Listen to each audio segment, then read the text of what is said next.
welcome to Canadian Politics is Boring.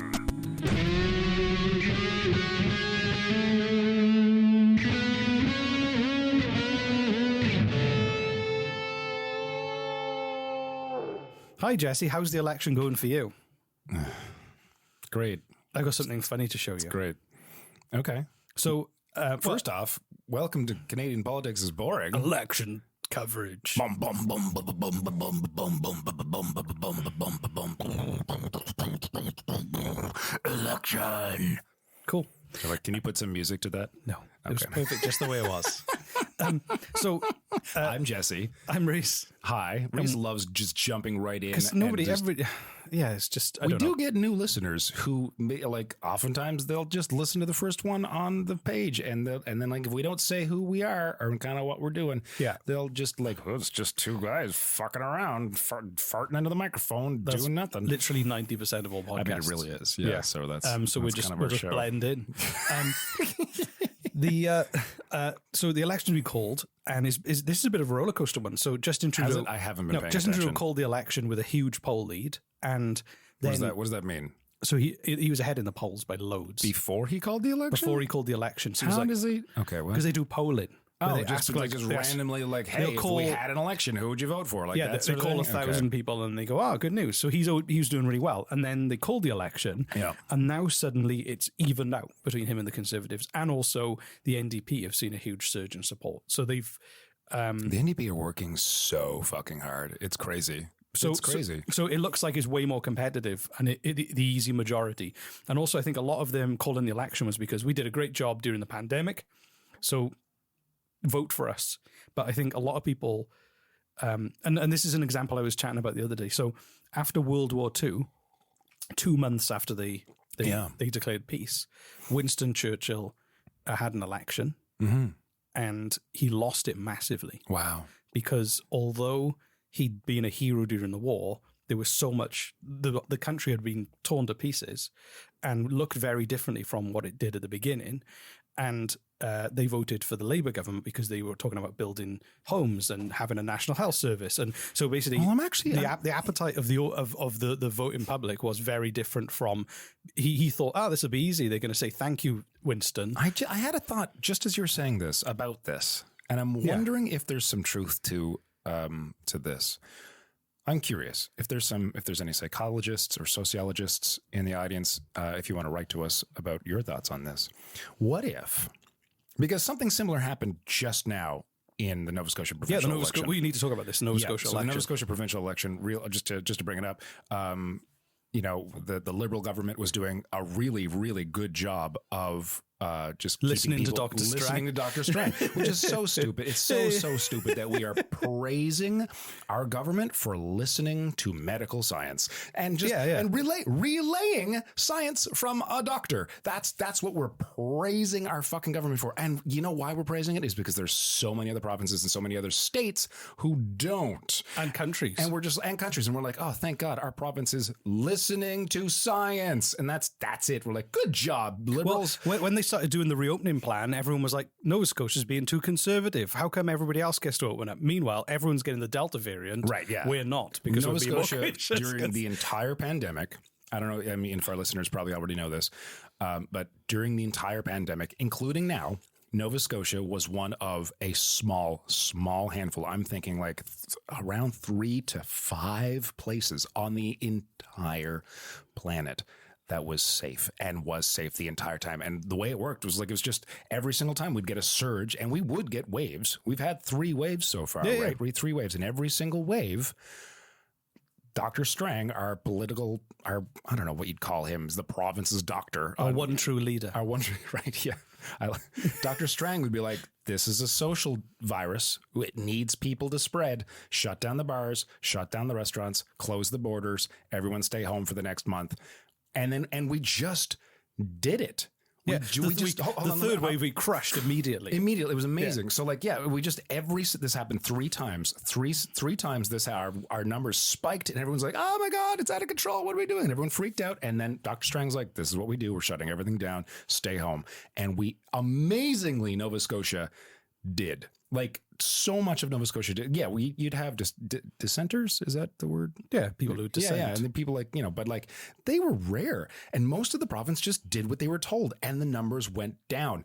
And then we were one of the only places on the planet where we're like, I keep hearing about this pandemic elsewhere. And we didn't have one. And then eventually the second wave hit. We're like, okay, we know what to do. And we did it. And Just before, was it just after Christmas? Yeah, it was just after Christmas and our numbers spiked again. And we just like, okay, shut it all down. And we shut it all down. Everyone listened and their numbers went away. And then in the springtime, wave 3 hit again and it hit big and it hit hard with the Delta variant. And we're like, okay, we are shutting everything down super hard. And we did. And everyone listened and our numbers went away. And it was fucking amazing. New Zealand and us, and I think a couple islands in the Philippines were one of the very few places on the planet that just did what they're fucking told, and the pandemic went away. Like every time, it was amazing. Yeah, but somebody libertarians would say, I can't believe Nova Scotians are just doing what they're told and staying alive. Don't you want freedom? Yeah. Do you want freedom and death? Glorious death. I have a long thought process on this whole thing. So anyway, the Liberals. You said you were all out of rants, but this is a good one. This is a good. Yeah. Okay. Thank you. Jesse's rants. You should clip that and put that's nasal. We should do like yeah. Can you talk any more through your nose? So the Liberals were basically praised during the entire pandemic for just keeping everything under control and doing a really good job of it. And then and then they were like, well, this is the perfect time to call an election. And so provincially we held an election here in Nova Scotia because the Liberals were like, well, fuck yeah, this is like, we're definitely going to get back in if we hold an election now. You love us. And they like everyone kind of did because they did a really good job. And I hate the provincial Liberals for fucking me over in my career and all my friends, but I have to admit they actually did a really good job during the pandemic. And then they got wiped by the progressive conservatives, which won a fucking majority in the province, which is just blew everyone. When I found out, I was blown away. I was blown. You know why though, don't you? I think I do. I have a theory. Should I tell you my understanding of it? Yes, please do. So they wiped out in the. I've heard there is in the rural areas. I have my own theory. It was all the rural areas. It was all the in HRM, which is Dartmouth, Halifax, Bedford, and Sackville. It was almost entirely NDP. Yeah, almost entirely. And then the richer suburbs. Yeah, was are all liberal. No, yeah, that's true. It was all. And then as you go out to the rural areas, it's all blue. All blue. It was insane. But it's because they campaigned on one single issue, really, which was health. Yeah. And in those rural areas, in HRM, there's pretty good healthcare. There's lots of hospitals. It's easy to get stuff. But a lot of the rural areas where people live quite far away, the infrastructure in the healthcare here is really limited. And then there was also a bunch of news stories that came out showing like really shocking gaps in healthcare, like a shortage of ambulances, somebody who died, unfortunately, when it was kind of a routine thing, could have saved them. They were just sat waiting. Our health system is abysmal. So what the Conservatives did was campaign in those rural areas saying, we'll fix we'll fix this. And they won because again, in the rural areas, it tends to be a slightly older population who tend to be more active voters, and they do struggle to get healthcare. And they also had like nurses and doctors running as candidates. Now, this is just pointing out the fact that we have a shitty healthcare system and we need a better healthcare system, but that doesn't mean that the PCs are doing good. Like it doesn't mean they're going to do it. No, it doesn't mean that. It just means that they found what people were talking about and like, oh, we'll say that we'll do that thing if you'll vote for us. Like the Liberal Party of Nova Scotia, which is wildly different than the Liberal Party of Canada. The Liberals of Nova Scotia actually act more conservative. Yeah. They kind of they center right almost. It's way more right, way more right. And while the Liberal Party has just straight up lied to us, and we have actual proof of that, by the way, like straight up lied to us, which is why I don't like them. The Conservatives are just... Are you surprised that politicians lied to you? No, I'm surprised that they so badly lied to us. So that's why I don't like the Liberal Party of Nova Scotia. But the progressive Conservatives are just straight up fucking evil. Well, they're just the fact that they used this as a leverage for them to get elected, and I don't like my friends and I are like, I don't hope that they actually fucking do what they said. That's going to be the only silver lining on the Conservatives getting in. I have never voted Conservative in my life, but I wouldn't make the mistake of assuming that they're evil. Because, oh my god! Honestly, because I've heard friends tell me, this isn't my opinion because I don't know the man. I've heard friends tell me about how Tim Houston, who is our current premier of Nova Scotia, how he is devious and incredibly intelligent and conniving, and thank God he isn't running for prime minister of the country. But that's just how you get to the politics. No, my point I'm saying is that, you know, it's very easy to call people on the other side of politics evil. In their heads, they want to make the world better. They just see the world very differently.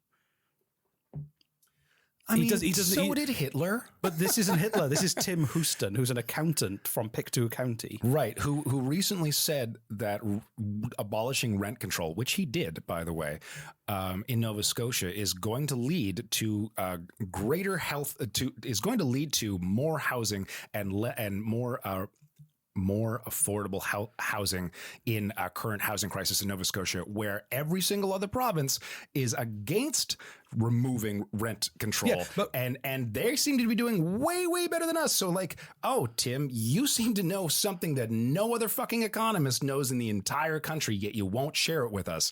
But honestly, he's a free market conservative. He believes that they all are. He's probably a follower of Milton Friedman, who believes that no government invention means that it'll create the perfect marketplace, and then low rent will become affordable because the market will demand it, which is kind of a balmy economic theory. By the way, if we have any conservatives listening to our show, thank you. We love you, and fight me.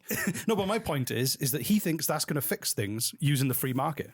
It's not that he's evil. And why not just look at the past, man? Look at what has worked before and what is currently working. Don't try to reinvent what's... But again, he sees the world differently. He looks at the past and sees different things from what you see and from what I see. So there are facts. I just don't like facts. I don't like people slipping into the thing of calling political opponents evil, because that's what Trump does. Because you need to have a dialogue with people. Most people want... You're too goddamn reasonable. Okay. Most people would like to live comfortably. Like it's honestly infuriating because I know you're right. I know you are, and it bothers me. But listen, hear me out. So most people would like to be able to afford a decent, safe home. Like, I have all this rage when you say shit like that. I have nowhere to put it. Okay. Most people want to work a job, and they will work hard at it, and they just want to be rewarded for that hard work and would like to progress in life. I mean, that's a really interesting perspective on the 9 to 5, which I've avoided most of my life because I'm one of the people who I hate the 9 to 5 concept of 9 to 5. But you're right. There are people out there who genuinely like the camaraderie, the feeling of purpose, etc. And most people just want to go out, you know, whether they choose to have kids, whether they choose to have pets and call them fur babies for some reason, you know, whatever you decide to do in your life, you want to live in a community that you feel safe crossing the street. You know your neighbors. You're part of clubs. Everyone wants to thrive. It's just that everyone has a different vision of how to achieve that and how to do that. And sure, and which is why I don't like people calling it evil. I would like to say just a quick if you've made it this far, thank you for listening. If you are a new listener, this is not how our show normally is. It's not normally just Reese and I ranting. This is election coverage. This is election coverage. Normally our show is way funnier than me just ranting angrily into the microphone, which some of you might find pretty funny. I don't know. Anyway, please continue about evil, calling people evil. Yeah. So I just think that it closes us off from each other, and it's very easy to kind of point fingers at people, because then you go, right, well, I have to. You hang out with people who agree with you. I think that's bad. You are correct. I have okay. We're not going to fix the world. No. I have 2 points to add to this. First point is you're right. Thank you. I know. Second point is you're almost right. Okay, in the fact that having a dialogue with someone else, even a reasonable, calm exchange of ideas and information, takes two people. Okay. Takes two people who are willing to have this conversation, willing to listen and willing to be open and honest, willing to admit when they're wrong, like I do with you. Yeah. It's hard to do, but I do it when I'm faced with so much fucking goddamn reasonable logic. I'm like, for fuck's sake, but like it's how we learn. It's how we grow as people. And for both people to grow, you need to be willing to have a little bit of humility, a little bit of humbleness, and be willing to accept that that the ideas that you have could change. They might be wrong. Perhaps the two of you working together could come to an agreement in the middle and find the truth together. And it's the best way to have an argument. And even with people who are upset and angry, I mean, the first thing you want to do is to allow them to vent their anger, because you just, no matter the argument, I'm not talking politically, I mean anything at all. And this is just a side tip on psychology for anybody who's listening. If you have someone who's angry at you, the worst thing you could possibly do is argue with them. The number one thing you should do is let them feel their emotion, let them get it out, because they're looking to vent their emotion, their anger. And if you let them do that, then they feel heard, they feel listened to, and then maybe you can broach the subject of finding the truth together. And it works really well if you have some patience. Anyway, that being said, there are, Reese, and this is sadly fucking true, there are some people who are so intrinsically, intensely set in their mindset, and I would almost argue mentally unwell. You're talking about the people who died of COVID and denied and still claimed it was a hoax while they were dying of COVID. As an example, I wasn't specifically pointing them out, but that is an example. Yes, like I would argue some point of mental instability, mentally unwell, or people who have it doesn't matter, with a very small percentage, and I'm going to say very small percentage, talking globally, of people out there who. It doesn't matter how much you let them rant, how much you let the emotion get down to nothing, how logical, how reasonable, how much you want to have a civil conversation with these people, their brain chemistry will never, ever change. What's that coming down the driveway, Reese? It's me with a fresh delivery from the ad man. Come smell it. I will come smell it. I love how your ads smell. Oh, golly, it's fresh. Yeah, stuff it in my face. Fresh ads. Smack me in the face with it. Oh, yeah, just the way I like it. Ads.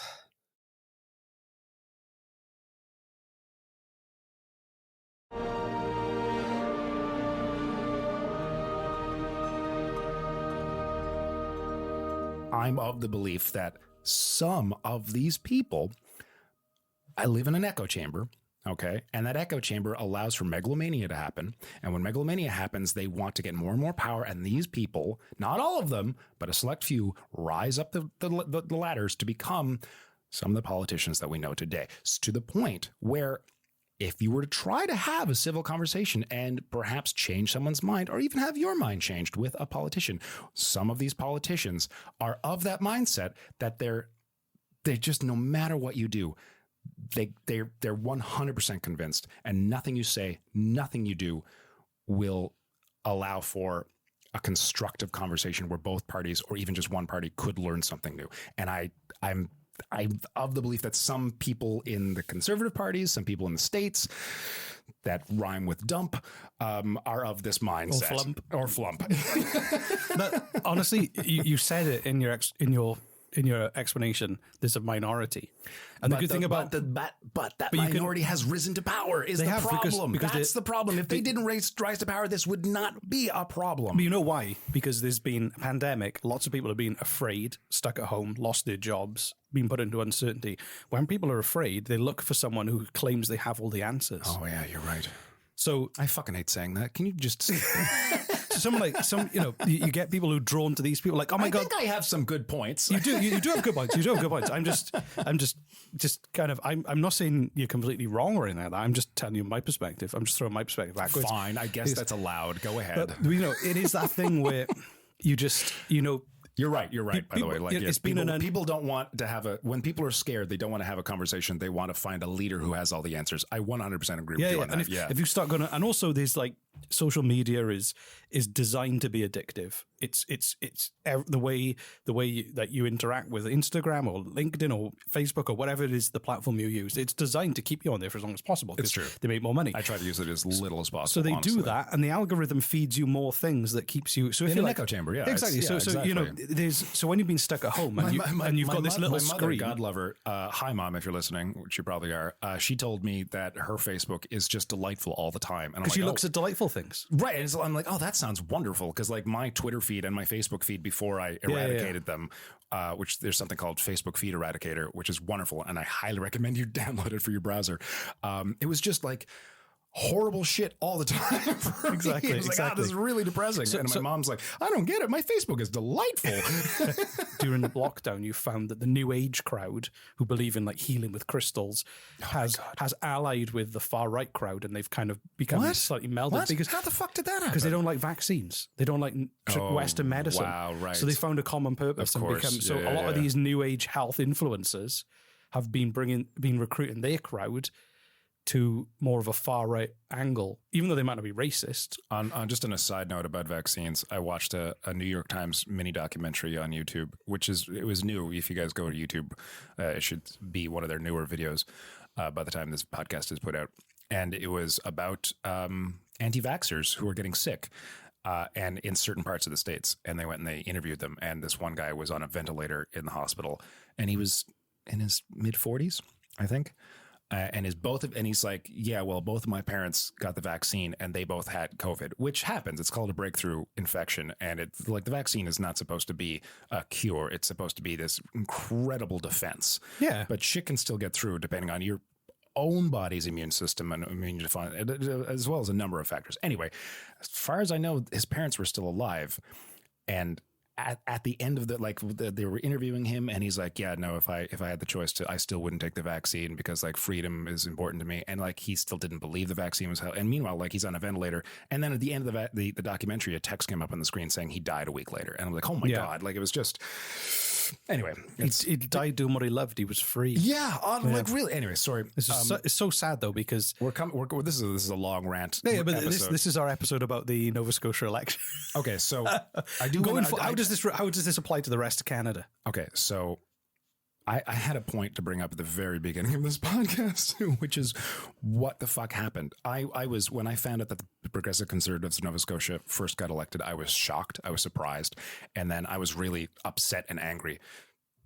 And then I calmed down, as I do, because I don't like hanging on to anger. And then the next day I thought about it, and I'm like, oh, my anger literally stemmed from fear.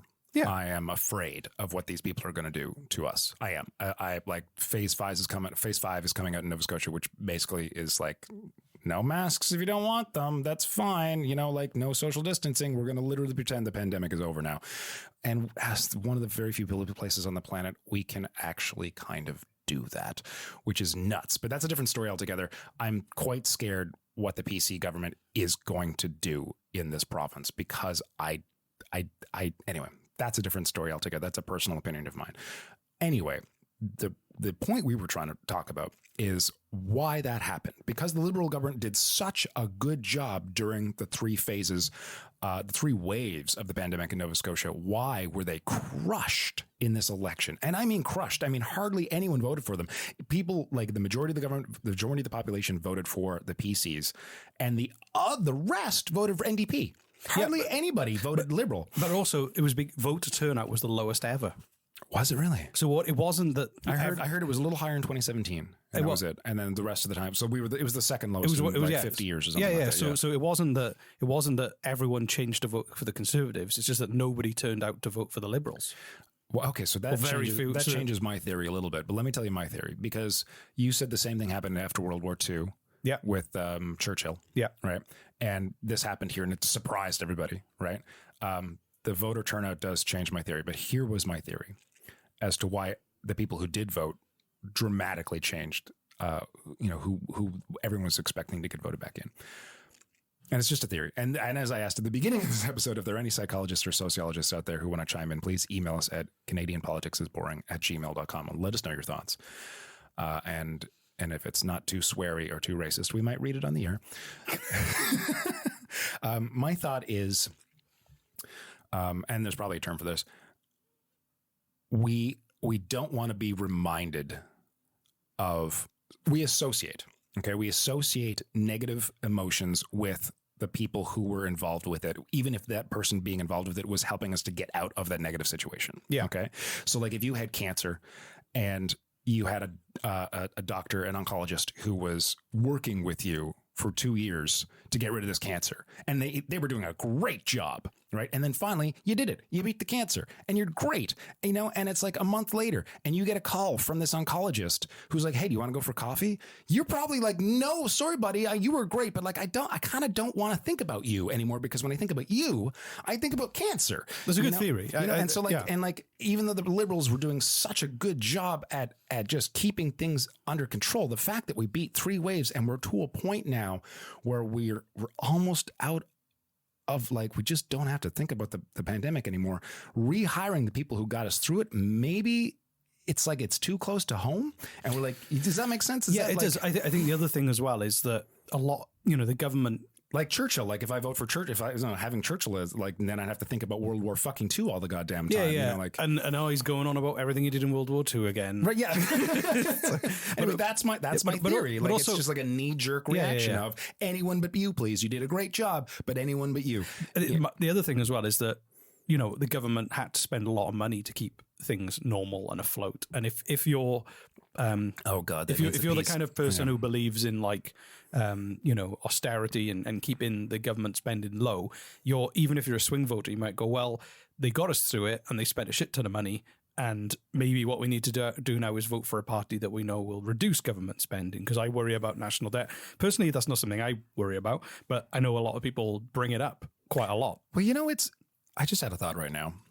During this pandemic, we've had a provincial doctor, which is something we've never had before, as far as I know. No, right? it's just a doctor giving his personal researched advice on the current health of people in the province. Like that has to do. They have done it. It's just nobody's been paying attention. Have they? Okay, so I just had a thought right now. They didn't like, make the job up. How neat would it be if we had like a public, someone who like advertises himself like we have with Dr. Strang. I love his name, by the way. Like a provincial economist who's like, hey, this is how much money we've got. This is why we're spending it over here. The problem is that economics is a lot like psychology. It's a lot of people believe different things and there's different schools. So some people explain psychology in like a Freudian way, and other people explain it. I can't even think. I did psychology for a bit and I dropped out. You know, there's different schools of thought, and economics is the same. You'll have some people who are Keynesian, some people who follow Milton Friedman. You know, look at you, Santa's so smart. I don't know who these people are. The economists are Adam Smith. Have you heard about Adam Smith? No, remember? I was in school with someone called Adam Smith, and it was the same name as like a 18th century economist. So you know, doctors tend to agree on one thing. Real doctors tend to agree on medical science. Right. Anywhere in the world, if they're a real proper doctor, chances are they'll have very similar approach because it's all evidence based. Whereas economics it's people change. I mean, how can people interpret the evidence on math and like? But it's not though. Is economics because human is math. It's not how much money there is. It's where that money should go. And it's a lot of human behavior. Right. Like we should spend it on schools. Yeah, we should spend it on condos. You know, like Halifax has been doing, God knows. So let's wrap this episode up. Okay. Yes. This is a long episode. Thank you for listening. I guess the old underwriting. What did we learn? What we learned is that Justin Trudeau is not in for an easy ride in the election. No. If anything, if history has taught us anything, one, it's that politicians don't look at history, and two, that when you think you're doing a really great job in a time of worldly distress, don't call a fucking election in the middle of it, because you'll get booted the fuck out, which now concerns me because like I've heard that Trudeau's doing a great job from some people. I've heard that Trudeau's doing a piss poor awful job from some people. I haven't been paying attention to him. Canada's done a great job. Globally, Canada's done a really good job. Okay, well, that's great to hear. I am concerned if historically this is what happens when you call an election during the middle of great times of duress, that you get booted the fuck out for reasons that are unbeknownst to us that we've theorized during this episode, that the Conservatives will take over the country. That's terrifying to me. Let's talk about them in the next episode. Okay. Cool. Yay, bye. Wait. Call to action. Call to Instagram. That's your knee-jerk reaction every single time. Because it's really funny. Because we're on there a lot. It's really funny. Yeah. I think, call to action. Okay. If you have an idea of something that we've said, it has to relate to something that we've said in the past number of episodes that would make a great t-shirt, send us an email at canadianpoliticsisboring@gmail.com or send us a message on Twitter or Instagram. I'm sure you can find us on there. It's not hard to find us. We haven't put a t-shirt up since Seduced by Ottawa, so we probably should. And I love Seduced by Ottawa t-shirts. So if you have an idea based on something that we've said in our just a previous number of episodes that would make a great t-shirt, get in touch with us, let us know, and maybe we'll make it into a t-shirt, and we'll totally we'll let the world know who you are and et cetera, et cetera. Wonderful news. That's our call to action. Get on it. Go do that before you do the next thing you're going to do. Cool. Bye. Bye, everyone. Love you.